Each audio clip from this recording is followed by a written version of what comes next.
बाहर तो एत जोरे वर्षा हो जलेश्वर आपण आड़े केमती कौन वर्षा हो मुझे तो जानी बट ये बहुत जोर वर्षा हो से आम होटेल खावाई प्लानिंग कर मगेलु मशरूम आमर रुटी माने आज डाइट मेंटेन कर प्लान हो गला बोधे तो ये आमर मशरूम यहाँ रुटी मगेचे आ लेंबू पियाज छोटा तो साइड रे रही बट आम खाएनि बट पिंकी खाई पिंकी अच्छी तो लंच टाइम तो आसीचे खाइबा टाइम माने हम शोरूम रे टाइम भी अच्छी एतिके टाइम रे हमको पहुंचीबार अच्छी तो जणक आम बसैकी आसीचे सी होती आदित्य सार बसुँच आम खाई गले सी खायापी जीवा बट आमर तांकर चिंता किसी भी ना मतलब वो अलग ही लेवल का बंदा था तापर आदित्य सार न खाइले भी चलिबो खाइबा तो बहुत ही भल होइছে खाइबा केमती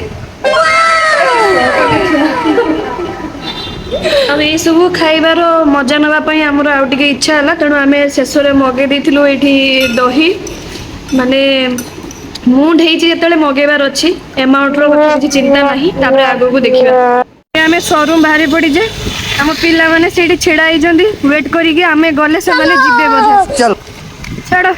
चलो शोरूम तो पहुंची गले ये तो जीवन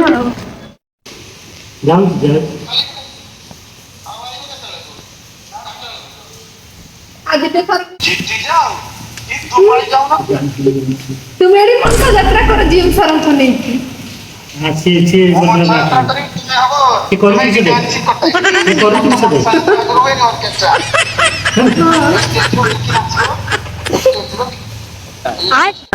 दुखी आत्मा को देखंतु लेकिन ये साला कर क्या रहा है पानी पीबार स्ट्रगल करा होची वर्षा पाग तो पकुड़ी खाइते इच्छा होची कि हाथी खाइते नहीं पकुड़ी आनी के दबो सेबे हम पानी पी पी की मन संतुष्ट करू छी एती पी साइछ एती बाकी अछि फाइनली आसिक मु घरे पहुंची जाइछि वर्तमान टाइम हेछि 6:34 माने एते बेरसु आसिक मु घरे आज पहुंची छी मत बहुत ही खुशी लगुच आज ड्यूटी टाइम रे मते एते जल्दी आसी घरे पहुँचवर सुजोग मिली तो मुझे आज आपको शेयर करी मोर किछटा स्किन केयर आप बहुत दिन धरी कहते स्किन केयर शेयर करने तो एक्चुअली फेसटा तो मोर सनबर्न हो जाइला आपण मानक मु कहि भी थिली से सनबर्न एबे ठीक ठाक हो जाइछि बट मुहरे जो ब्लैक स्पॉटटा एबे पड़िकी अछि तो से ब्लास्ट माने जो ब्लैक स्पॉटटा हटाइबा पई मते डॉक्टर जो सनस्क्रीन फेस वाश मॉइस्चराइजर देइछंती मु सेटा आपन को शेयर करूछि बट सेटा आपण माने यूज करिवानी जस्ट मोर स्किन केयर मु आपन को शेयर करूछि।